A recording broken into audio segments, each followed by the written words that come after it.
विश्वानि देव सवितर्दुरितानि परासुव यद्भद्रं तन्न आसुव।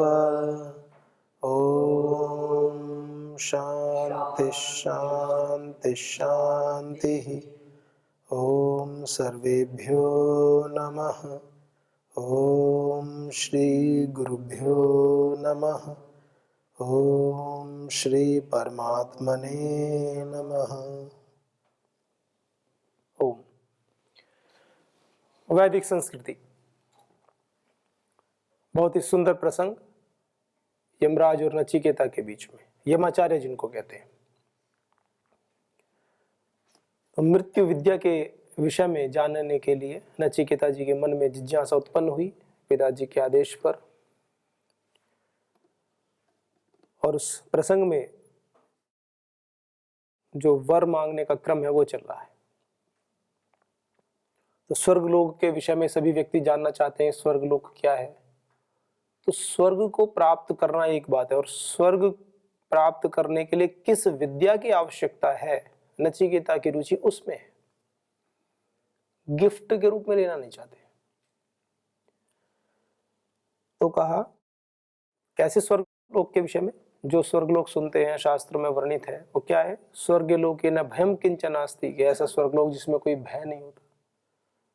न तत्र तुम, जहां तुम भी नहीं हो। यमराज के विषय में कह रहे, यम के विषय में, जहां मृत्यु का भी कोई भय नहीं है। न जरया बिभेति, जहां बुढ़ापा नहीं है, कोई बीमारी नहीं है, कोई रोग नहीं है। उभे तीर्थ वासनाया पिपासे, जहां भूख प्यास भी नहीं है। भूख प्यास से भी तीर्थवा पार करना, भूख प्यास को भी पार करने की सामर्थ्य जहां पर, अर्थात भूख प्यास भी ना सताए। शोकातिगो मोदते स्वर्गलोके, शोकातिगो, शोक का भी, शोक भी नहीं है वहां पर। शोकातिगो, शोक का भी अतिक्रमण है, दुख भी नहीं है कोई। मोदते स्वर्गलोके, और क्या है, मोद, आनंद है, मोद हर्ष। तो ऐसे लोक में कौन जाना नहीं चाहता। तो ऐसे लोक की जो कल्पना है, जो कामना करते हैं, तो नचिकेता जी कह रहे हैं यमाचार्य जी से, जिस विद्या को पढ़ करके इस लोक को पाया जाए वो विद्या का वरदान दो। कौन सी विद्या है। तो दूसरे वर्ग को मांग रहे हैं। स तुम अग्निम स्वर्गम अध्येषि मृत्यो, हे मृत्यु देवता, हे यम।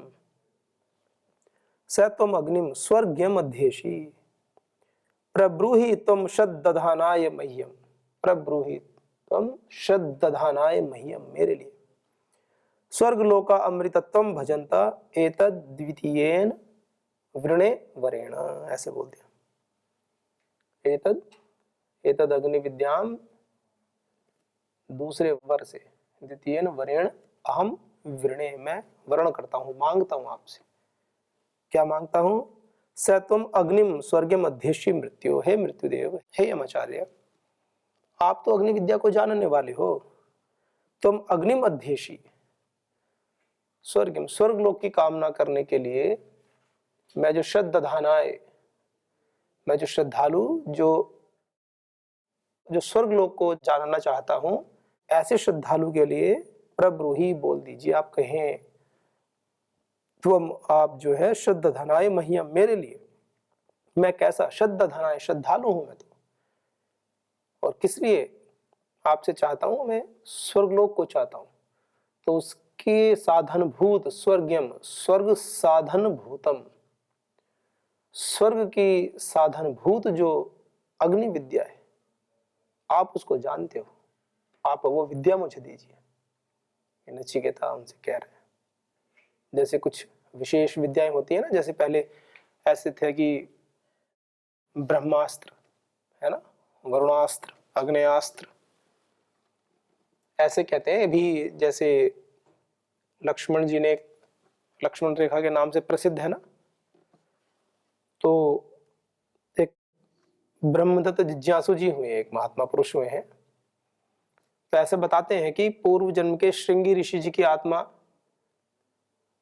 उनमें आती थी, और कई विद्वानों के ऐसे सीधे सीधे मत हैं, उन्होंने कुछ ने तो देखा है, प्रत्यक्षदर्शी हैं, और वो बचपन से पढ़े नहीं थे किसी गुरुकुल में कहीं भी, और पशु आदि ऐसे चराते थे। तो वो बचपन से ही ऐसा था, जब वो लेट जाते थे तो एक विशेष अवस्था में करवट लेकर जैसे लेटते थे वो, तो लेटते समय उनकी गर्दन हिलने लगती थी और वो वेदों के मंत्रों का उच्चारण करते थे, बड़े बड़े गहन गूढ़ रहस्यों की बातें करने लगते थे, बड़ा स्पष्ट उच्चारण मंत्रों, वेद के मंत्रों के उच्चारण इतिहास के विषय में बताते थे। तो शुरू में जो उनके ग्रामीण क्षेत्र के लोग थे, माता पिता और आपस के, वो सोचते थे कि ऐसे ये तो जैसे पागल से होते हैं कि इसको तो कुछ बुद्धि में इसकी कमी आ गई। तो ऐसे करके उनको मतलब बड़ा तिरस्कार की भावना से देखते थे। तो वो फिर ऐसे घर छोड़ दिया उन्होंने, फिर वो ऐसे इधर उधर जैसे रहते हैं। तो कुछ विद्वानों ने उनको सुना ऐसे कि जब वो लेट करके बोलते थे, कुछ वैदिक व्यक्ति थे, विद्वान थे, उन्होंने देखा ये तो बिल्कुल शुद्ध उच्चारण करते हैं, वेदों के मंत्रों के अर्थों को बताते हैं, ऐतिहासिक घटनाओं के विषय में ठीक ठीक बता रहे हैं। तो जब जैसे जैसे पता चला और जब उस विशेष स्थिति से वो हटते थे तो बिल्कुल सामान्य, उन्हें कोई बोध नहीं होता था कि मैंने क्या क्या बोला है, कोई बोध नहीं। लेकिन उस अवस्था विशेष में लेटने के बाद में उनकी गर्दन हिलती रहती थी। कुछ लोगों ने कई बार गर्दन को रोकने का प्रयास भी किया लेकिन सफल नहीं हुए। फिर विद्वानों ने मना किया कि इसको ऐसे रहने दो, जो प्रोसेस, जो परमात्मा प्रदत्त जो चीजें जैसे चल रही है फ्लो में रहने दो उसको। तो उन्होंने इतिहास के बहुत सारे जो अनसुलझे पहलू हैं उनको बताया है, ऐसे कि मानो देखो मेरे प्रिय, मानो देखो, इसी तरह के संबोधन करके वो ऐसे पूरा बताते रहते थे कि ये जो लक्ष्मण रेखा है सौमधुक नाम की रेखा है, ऐसे कहा। और इसका ज्ञान भगवान श्री कृष्ण को भी था। ये जो महाभारत का युद्ध हुआ है उस रेखा का प्रयोग भगवान कृष्ण ने भी कुरुक्षेत्र के चारों ओर किया था, जिससे कि जो भी उसमें जितने भी अस्त्र शस्त्रों का प्रयोग हुआ है उसका दुष्प्रभाव बाहर के वातावरण पे ना पड़े। उस कुरुक्षेत्र के चारों ओर भी उसी रेखा का प्रयोग भगवान श्री कृष्ण ने किया और उसके बारे में लक्ष्मण जी भी जानते थे सौमधुक रेखा के विषय में। तो वो जो लक्ष्मण रेखा होती है और वो विज्ञान सम्मत बताया उन्होंने उसको कि वो तो विद्या है, मंत्रों के द्वारा अभिसिंचित करके उसका उसका विज्ञान है। तो यदि कोई भी व्यक्ति दुर्भावना लेकर के उसके यदि मस्तिष्क में बुरे विचार हैं तो उसकी जो सात्विकता यदि नहीं है उसके चित्त में, उसके शरीर में, तो उसको पार नहीं कर सकता कोई भी व्यक्ति। और आपने भी देखा होगा कुछ अस्त्र तो ऐसे थे, एक बार अश्वत्थामा ने एक शस्त्र का प्रयोग किया, तो अश्वत्थामा ने जिस अस्त्र का प्रयोग किया तो उसमें ऐसा था कि यदि कोई टक्कर लेने की भावना से, लड़ाई की भावना से यदि कोई खड़ा है तो वो बच नहीं सकता था, उसका सर धड़ से हो जाता। तो ऐसे में जब प्रयोग किया तो भीम तो उसे लड़ने के लिए तैयार था, तो बड़ी मुश्किल से कृष्ण जी ने भीम का सर झुकाया नीचे कि अपने मन से लड़ाई की भावना को निकाल दो, शांत हो जाओ एकदम और सर झुका के खड़े हो जाओ। ऐसे माने पहले जो विज्ञान इतना उन्नत था हम तो कल्पना भी नहीं कर सकते। हम तो भी लाक्षणिक परीक्षाएं करते हैं ना शारीरिक स्तर पर देख करके, मानसिक स्तर पर आप देखो ना व्यक्ति के मस्तिष्क में विचार आया और वो क्या से क्या कर देता है। जो चिकित्सा जितनी सूक्ष्म होती जाती है उतनी प्रभावशाली होती जाती है। आहार चिकित्सा प्रभावशाली होती है, जल चिकित्सा उससे अधिक प्रभावशाली होती है, प्राण चिकित्सा तो उसका कहने क्या, परम श्रद्धेय स्वामी महाराज प्राण चिकित्सा पे ही तो काम कर रहे हैं। एक से एक बड़ी से बड़ी बीमारी और देश बता रहा है ना। अब तो परम पूज्य श्री स्वामी जी या परम श्रद्धेय आचार्य श्री जी के बताने की आवश्यकता ही नहीं, व्यक्ति बताते हैं कि हमने ऐसा किया और हमें ऐसा हुआ। वो बताते हैं आकर के, अपने सीधे सीधे एग्जाम्पल देते हैं कि मैं 30-30 सालों से जिन बीमारियों से मैं हम ग्रसित थे वो 2 दिन में, 3 दिन में, 7 दिन में, 10 दिन में ठीक हो गए ऐसे।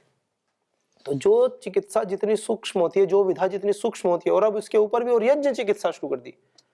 प्राणों में जो वायु लेते हैं उसमें भी मेडिकेटेड एयर, उसमें भी कि दिमाग संबंधी कोई बीमारी है तो उसमें मेधेष्टि यज्ञ, विशेष इष्टियां, विशेष सामग्रियां बनाई गई हैं औषधियों को मिला करके, और वो औषधियां डालते हैं और अलग अलग कुछ चैम्बर से, जैसे कुटी होती है यज्ञशालाएं, तो यज्ञशालाओं को चारों तरफ से बंद करके उसमें एक तरफ से एक गेट है थोड़ा, और उसमें थोड़े छोटे छोटे ये हवन कुंड है, यज्ञशालाएं बना दी गई हैं।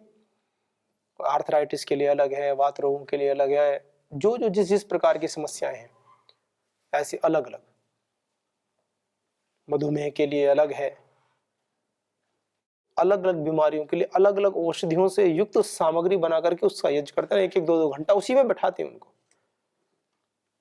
और वो वहीं पर प्राणायाम आदि करते हैं। प्राण चिकित्सा के साथ साथ में यज्ञ चिकित्सा के माध्यम से इतने चमत्कारिक प्रभाव हो रहे हैं, मतलब कल्पना नहीं हो सकती। आने वाले 10 से 15 वर्षों में आपको देखने को मिलेगा अपनी आंखों से इस देश में कितना परिवर्तन हो गया। और आज से 10 साल पहले सोचो ना, जो बड़े हैं, जो समझदार हैं, वो देख सकते हैं आज से 10 साल पहले आयुर्वेद के क्षेत्र में या प्राकृतिक चिकित्सा के क्षेत्र में कितनी जागरूकता थी और उसके प्रभाव कितने थे। सामान्य किसी को छींक भी आ गई, बुखार भी आ गया, सीधे जाओ टैबलेट, सारी अंग्रेजी दवाई। प्राकृतिक चिकित्सा के विषय में इतना तो पता था गांवों में, देहातों में, कहीं कहीं भाई आम नीम की खा लो, नीम के पत्ते, बस वो क्या था कि कहीं कोई शरीर में गर्मी बढ़ जाए तो नीम के पत्ते खा लो, इतना ही था। कहीं शरीर में दाने निकल जाए तो नीम के पत्ते खा लो, बस इतना। औषधि प्रयोगों के विषय में तो नहीं पता था ज्यादा। गांव में कभी कभी क्या होता है, किसी किसी के ना वो चिकन पॉक्स जैसे हो जाते हैं, खसरा बोलते हैं क्या, दाने दाने निकल जाते हैं, माता आदि, तो उसमें क्या करते थे, कोई कोई जो गांव के बड़े बुजुर्ग आदि होते थे या कुछ समझदार से व्यक्ति, कुछ ऐसे परंपराएं थी कि नीम की तोड़ के लाओ डंडी, उसके पत्ती से झाड़ा दे दिया उसको, ऐसे ऐसे करके झाड़ा। तो वो कहते थे कि ये मंत्र की शक्ति, वो व्यक्ति को बड़ा पूछते थे कि व्यक्ति को आता है ये मंत्र की शक्ति है। मंत्र की वो नीम की शक्ति है, उसमें औषधीय गुण इतने हैं, उसका शरीर का स्पर्श वो जब रहेगा तो उसकी श्वास जो भी है और जो इतना भी उसका स्पर्श होगा तो उससे औषधीय गुणों से युक्त होता है। अब योग ग्राम में नेचुरोपैथी सेंटर है, वहां पर गुरुकुल चलता है, तो वहां पर एक बार क्या हुआ, बच्चों को वो हो गया, कुछ चिकन पॉक्स की समस्या हुई कुछ बच्चों को। जब चिकन पॉक्स की समस्या हुई, जो खसरा जो हो जाता है थोड़ा, तो वहां के डॉक्टरों ने क्या किया, नीम के पत्तों का लेप शुद्ध घी में, पत्तों का लेप घी में पका करके उसका लेप बना के रखा, वो लगाते थे, बहुत अच्छे रिजल्ट्स उसके। लेकिन क्या है, पहले चीजें चली तो आ रही थी, लेकिन उनका जो साइंटिफिक वैलिडेशन का काम है, वैज्ञानिक प्रामाणिकता का जो काम है, ऑथेंटिकेशन, वो धीरे धीरे लुप्त प्राय हो गया। दादी नानी के नुस्खे, ऐसे अखबारों की कटिंग में भी क्या लिख के आता था, दादी नानी के नुस्खे, जो हमारा विज्ञान था उसको ऐसे हवा में उड़ाने वाली बातें। अरे दादी नानी के नुस्खे नहीं, ये कठोर नहीं बोलना चाहिए, ये जो मेडिकल वाले हैं इनके बापू के नुस्खे हैं। वो हमारे ऋषियों ने इतनी रिसर्च की है, इतने इतने बड़े कार्य किए हैं, कालांतर में कुछ वर्षों से जब ना तो सरकारों ने कोई सहयोग किया, जो भी रिसर्च का है ना, जितनी छूट दी जाती है ना एलोपैथी को, आयुर्वेद को तो दी नहीं जाती बिल्कुल भी, उसकी तुलना में देखा जाए तो 10% भी नहीं है जितनी ग्रांट दी जाती है, जितना खर्च किया जाता है। जितना भी आप धैर्य से शांत चित्त बैठ करके आंखें बंद करके यदि भारतीय संस्कृति, वैदिक संस्कृति के विषय में विचार करेंगे ना, तो आजादी के बाद से और पहले से भी आप यदि स्वस्थ चिंतक हैं, तो स्वस्थ विचारक हैं, तो आपको पता चलेगा इस संस्कृति के संवर्धन संरक्षण के लिए, आयुर्वेद के संरक्षण संवर्धन के लिए, प्राकृतिक चिकित्सा के संरक्षण संवर्धन के लिए किसने जीवंत रूप से धरातल पर कार्य किया है, तो निसंदेह परम श्रद्धेय स्वामी जी और आचार्य जी। महापुरुष तो बहुत हैं, आज भी हैं, कर भी रहे हैं। आज भी कोलगेट में भी वेद शक्ति आने लगा अब लिख के, अन्य जो क्रीम होती है उसमें भी एलोवेरा शुद्ध और अश्वगंधा और ये हर्बल आने लगे। तो चलो आयुर्वेद कहीं तो आ ही रहा है ना, लेकिन प्रभावित किससे होके आ रहे हैं? डर है ना उनको, अगर हम नहीं बदलेंगे तो मिट जाएंगे। तो कहीं ना कहीं भारतीय संस्कृति की, वैदिक संस्कृति की महत्ता तो हो ही रही ना, सामने आ रही है ना। तो इन लोगों ने उन चीजों को, इन महापुरुषों ने क्या किया, पूरा तप किया अपने जीवन में, और इन सभी पुरातन सत्यों को नवीनता के साथ में स्थापित कर दे समाज के सामने। और सीधी सी बात है भाई, जब सामने करते हैं व्यक्ति को लाभ होता है तो सीधी सी बात है स्वदेशी को तो अपनाते ही हैं। पहले स्वदेशी को अपनाने में भी व्यक्ति को ऐसा लगता था कि नहीं नहीं मॉडर्न बनना चाहिए, कि मॉडर्न होने में अच्छी बात है। लेकिन आज स्वदेशी का ब्रांड पतंजलि इतना फेमस है, इतना, कोई कितना ही बड़ा व्यक्ति क्यों ना हो, पतंजलि ब्रांडेड, पतंजलि का कोई भी सामान यदि वो घर में लेकर आते हैं, उसका प्रयोग करते हैं, तो उसका गौरव की अनुभूति होती है। स्टैंडर्ड उसके मेंटेन है, अपने लेवल में किसी से भी कम नहीं है। कीमत की बात हो तो कम है और स्टैंडर्ड उनसे अच्छा है, नेचुरल है, प्राकृतिक। तो क्या करना पड़ता है? तो इतना सारा ज्ञान सब कुछ इस देश को देने के लिए कितना पुरुषार्थ कर रहे हैं। तो एक एक कार्य के पीछे पूरा पूरा जीवन लगाना पड़ता है। और हमारा सौभाग्य है हम ऐसे महापुरुषों के कालखंड में हैं। आज सोचते हैं, कोई सोचे कि हम ऋषि दयानंद के काल में नहीं हुए, अरे नहीं हुए तब का क्या पता, हो सकता है उनके काल में हम थे तभी तो अब फिर महापुरुषों के काल में आने का सौभाग्य मिल रहा है हमें। हो सकता है हम सब उनकी मंडली में ही थे तभी तो। यानी हमारा जो है, हमारा मूल स्वभाव ऋषियों के साथ रहने का है।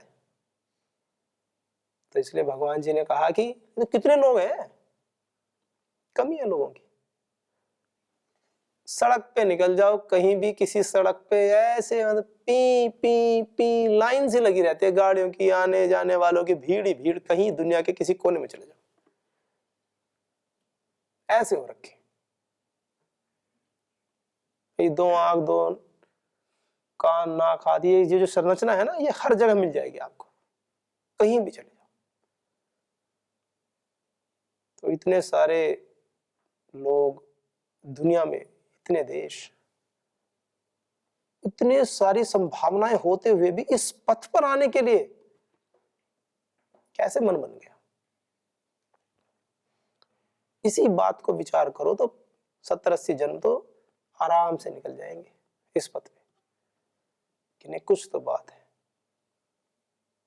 कुछ तो है हमारे अंदर, कुछ तो हमारे जीवन में कुछ अच्छे कर्म हमने पहले किए।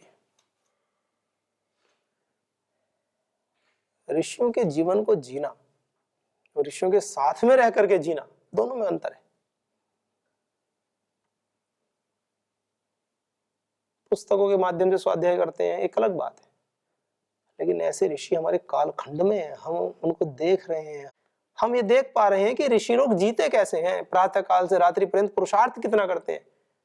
आदि गुरु शंकराचार्य जी, उनके जो शिष्य, बहुत सारे शिष्य तो ऐसे जिन्होंने पुरुषार्थ करना कम कर रखा है, सोचते हैं जगत मिथ्या है, पुरुषार्थ क्या करना, और वो खुद इतने पुरुषार्थी, महाभयंकर पुरुषार्थी। 32-33 वर्ष की अवस्था में तो उनका शरीर पूरा हो गया, और तब तक कितने कार्य उन्होंने कर दिए। पूरे भारत का भ्रमण, 4 धाम बना दिए भारत के चारों कोने में। कितना शास्त्रार्थ, कितना लेखन का कार्य, कितना प्रचंड पुरुषार्थ किया, पैदल यात्राएं की। और उनके शिष्य कहते हैं सब जगत मिथ्या। ये तो उचित नहीं। और जो कहते हैं ना कि ऐसा, उनके जो गुरुजन थे ना, वो बहुत पुरुषार्थी थे। हर संस्था में, हर संस्थाओं में जो मूल थे ना, जो गुरुजन है, बहुत पुरुषार्थी। और शिष्य आते आते आते आते अपने प्रमाद को पोषित कर लेते। कैसे पोषित करते? भगवान शंकर कैलाश पर्वत पे रहते हैं, ठीक है, व्यक्ति मानो तो व्यक्ति मान लो, भगवान मानो भगवान मान लो। भगवान भी ऐश्वर्य संपन्न होते हैं, जो बहुत अच्छे काम करते हैं उसको भगवान की संजय कह देते हैं, आपस में भी बोल देते हैं ना, आइए भगवान, आइए बैठिए विराजिए। इतना तपस्वी जीवन उनका। भांग पीते थे, नशा करते थे, वो तो करते हो ना करते हो, चेले खूब करने लगे।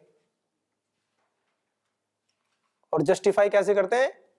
अरे बोल बोले कि बम बम बोले, बम बोले, ऐसे बोलेंगे। भांग घोट घोट के पिए जाएंगे, नशा करेंगे, सारे उल्टे कर्म करेंगे और कहते कहते भगवान भी करते थे, भगवान करते थे, आंख ने देखा भगवान करते थे। तुझे भी भगवान क्यों न मानते? तेरे गांव के लोग, हमारे शहर के लोग अगर भांग पीने वालों को भगवान माने तो तुम्हें भी पूजना चाहिए। भांग पी के दिमाग तो ठिकाने रहता नहीं है, भगवान बनेंगे। तो जिस कार्य को साधारण व्यक्ति भी पसंद नहीं करता उसको भगवान पसंद कर सकते हैं, खुद कर सकते हैं क्या? किसी कालखंड में ऐसा हो सकता है? एक पिताजी जो शराब पीते हैं क्या वो अपने छोटे से बच्चे के मुंह में बोतल दे देंगे? अगर अच्छा तो उसे पिलाओ भाई, क्यों क्यों नहीं पिलाते हो?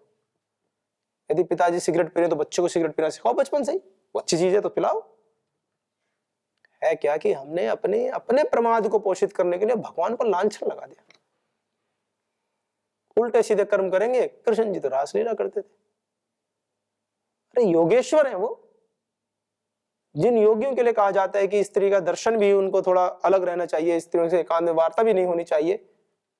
वेदों में जो शास्त्रों में ऐसा लिखा होता है, महर्षि दयानंद सरस्वती कहते हैं स्त्री ब्रह्मचारी की आंख में सुई की नोक की तरह चुभती है। मतलब ब्रह्मचर्य की पराकाष्ठा को द्योतित किया गया है। कोई ऐसा नहीं कि मतलब स्त्री को देखो तो आंखें बंद कर लो चाहे टक्कर लग जाए आगे से इधर उधर दीवार में, ऐसे नहीं कहा जा रहा है कि सड़क पे जा रहे हैं मोटरसाइकिल चला रहे हैं आगे से कोई बहन जी देख लो तो आंखें बंद कर लो, पता चले उसके चक्कर में निकल के ऊपर। वो एक ब्रह्मचर्य की आदर्श स्थिति को बताया गया है। मतलब जहां आवश्यक ना हो तो वहां मेलजोल नहीं, कोई मतलब नहीं, अपने कार्य में लगे रहो। ऐसे योगेश्वर भगवान श्री कृष्ण,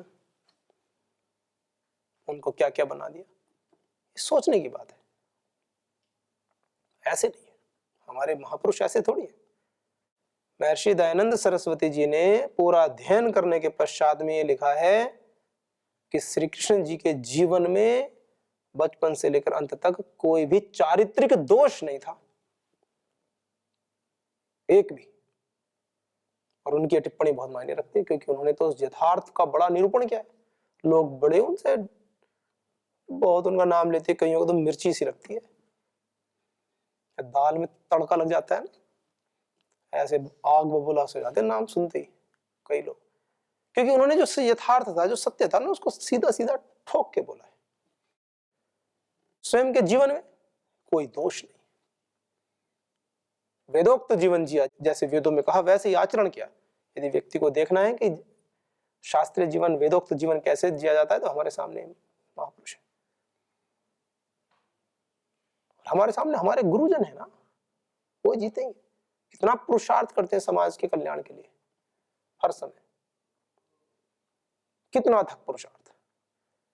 कभी सोच कर देखें हम एक क्षण के लिए भी कि जिसको अपने जीवन में अपने लिए कुछ नहीं चाहिए वो समाज के लिए कितना कर रहा है, और किस कदर, किस जुनून के साथ में। क्यों? स्वभाव है, करना है। भगवान ने इतना बड़ा जीवन दे दिया, मनुष्य जीवन दे दिया है, सामर्थ्य दे दी है, और सामर्थ्य भी अर्जित की है। यह भी एक विशेष बात है, जो कहा नहीं सामर्थ्य दे दिया, सामर्थ्य भी अर्जित की है अपने पुरुषार्थ से, ईश्वरीय अनुग्रह और अपना पुरुषार्थ। और भगवान भी प्रार्थनाएं कब सुनता है? जब पूर्ण पुरुषार्थ करके घुटने जमीन पर टिक जाए और जब हाथ जोड़ करके भगवान के सामने हम बैठ जाए कि प्रभु मेरी सामर्थ्य तो मैं पूरी प्रयोग कर रहा हूं, कृपा करो। भगवान तब प्रार्थनाएं सुनते हैं, कृपा करते हैं। बिस्तर में लेटे भोजन करके भगवान से कर रहे हैं प्रार्थना, प्रार्थना कुछ नहीं सुनी जाएगी, एक लगी ठोकर। ये प्रमादियों की प्रार्थनाएं कबूल नहीं होती, प्रमादियों की कोई प्रार्थना भगवान नहीं सुनता, पुरुषार्थियों की सुनी जाती है। जो पुरुषार्थ करते हैं ना, पुरुषार्थ पूर्वक प्रार्थनाएं स्वीकार होती हैं। बैलेंस बनाओ अपने अकाउंट में, पुण्यों का संचय करो। यानी पुण्य कर्म नहीं करेंगे, पाप पुण्य से इतर। अरे पाप पुण्य से इतर होने के लिए बहुत लंबा समय है, पहले पाप से इतर हो जाओ एक बात, फिर पुण्यों से इतर जाने के लिए पहले पुण्य करो। निष्काम कर्म सुनते तो बहुत है, निष्काम निष्काम निष्काम। निष्काम कर्म सीधे सीधे नहीं होते, निष्काम कर्म के लिए पहले पुण्य कर्मों की पराकाष्ठा पे जाना पड़ता है। मीठा मीठा मीठा खाते खाते खाते खाते मीठे से उपराम हो जाते हैं। जिसने जीवन में कोई मीठा ही नहीं खाया, वो मीठे से उपराम कैसे हो जाएगा?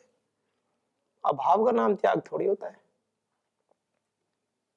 अभाव का नाम त्याग नहीं। ये सारी बातें विधि सम्मत कह रहा हूं मैं, निषेध की तो बातें नहीं होती। शास्त्रीय चर्चा में कोई निषेध प्रवृत्त नहीं होता। तो जब हम पुण्य कर्म करते चले जाते हैं, समाज कल्याण के लिए इतने कर्म करते चले जाते हैं लगातार, एक के बाद दूसरा, दूसरे के बाद तीसरा, महान महानतम कर्म होते चले जाते हैं, होते चले जाते हैं, तब एक स्थिति ऐसी आती है कि हम पुण्य कर्मों को करते करते पुण्य के फल से विलग हो जाते हैं। हमारे चित्त की स्थिति ऐसी होती है कि हम पुण्य कर्मों से प्रभावित नहीं होते फिर, लेकिन स्वभाव तो हमारा बना रहेगा, पुण्य कर्म करते रहेंगे और तीव्र वेग से करेंगे और जुनून के साथ करेंगे, लेकिन फल की आसक्ति धीरे धीरे समाप्त हो जाती है। और जहां फल की आसक्ति समाप्त हुई, वहां आपके निष्काम कर्म प्रारंभ हो जाते हैं। एक सुन करके केवल चिंतन मनन से नहीं, करने से, सुनने से इतना लाभ हो सकता है कि व्यक्ति यदि किसी गलत ट्रैक पर हो, सही ट्रैक पर आ सकता है। भाई इतना तो लाभ हो ही जाता है, किसी बस में जा रहे हो, किसी ने बताया भाई नहीं भैया बस जाना है दिल्ली, बैठ गए देहरादून की बस में, उसने कहा भाई देहरादून नहीं, दिल्ली की बस इधर है। तो सुनने से इतना तो फायदा ही है, व्यक्ति कम से कम गलत बस में उतरकर उसमें बैठ जाए। लेकिन बैठना जाना तो उसी को पड़ेगा, व्यक्ति को ही, आगे की यात्रा तो उसी को तय करनी है। तो इसलिए हम सब अपना निर्णय करें कि हमें अपने जीवन में किस पथ पे चलना है, और जिस पथ पे चल रहे हैं वो पथ भी कोई छोटा सा तो है नहीं। देखो बात तो ये है, सहज तो है, ये तो बात है। कुछ लोग कहते हैं कठिन है, सूर्य की धार पर चलना, वो सब भी सही बात है, लेकिन सहज पथ है, ये हमारा स्वभाव है ना, मनुष्य है, प्रेम हमारा स्वभाव है, पुरुषार्थ करना हमारा स्वभाव है ना, आलस्य प्रमाद हमारा स्वभाव थोड़ी है। किसी को जबरदस्ती स्वस्थ व्यक्ति हो एकदम उसको कहा तू लेट जा, 1 दिन 2 दिन 10 दिन लेटा रहे, वो क्या भाई अब छोड़ दो, मुझे उठने दो, मुझे काम करने दो, थोड़ा शरीर में दर्द हो जाएगा। यदि हमारा स्वभाव होता विश्राम करना, तो आप लेटे रहो, बिस्तर में पड़े रहो, सही हो लगता है। लेकिन क्या होगा, कमर में दर्द, बीमारी हो जाएंगी लेटे लेटे, स्वभाव नहीं ना हमारा, लेकिन हमने उसको बना लिया ऐसा करके। तो हम सभी अपने जीवन में पुरुषार्थ को घटित करें, विद्या में पुरुषार्थ बढ़ाएं, जो जिस कार्य में है उसको पुरुषार्थ पूर्वक करें, ईश्वर को समर्पण करके करें, पुण्यों को अर्जित करने की प्रारंभिक कामना से करें, और धीरे धीरे वो पुण्यों की कामना स्वतः दूर होती जाती है। जब आप ईश्वर आस्तिक होते हैं और सात्विक कर्म करते हैं, तो इस सत्व का गुण है कि वो धीरे धीरे आपको सत्व से रहित कर देता है, ये सत्व का गुण है। पर पहले सत्व में प्रतिष्ठित तो हो जाओ। तो आइए सभी के जीवन में सत्व प्रतिष्ठित हो, जिनके जीवन में है वो उससे ऊपर की श्रेणी में आए।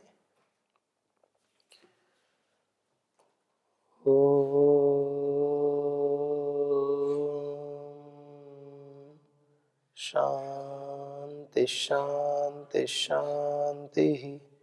ओम सर्वेभ्यो नमः। ओम श्री गुरुभ्यो नमः। ओम श्री परम ऋषिभ्यो नमः।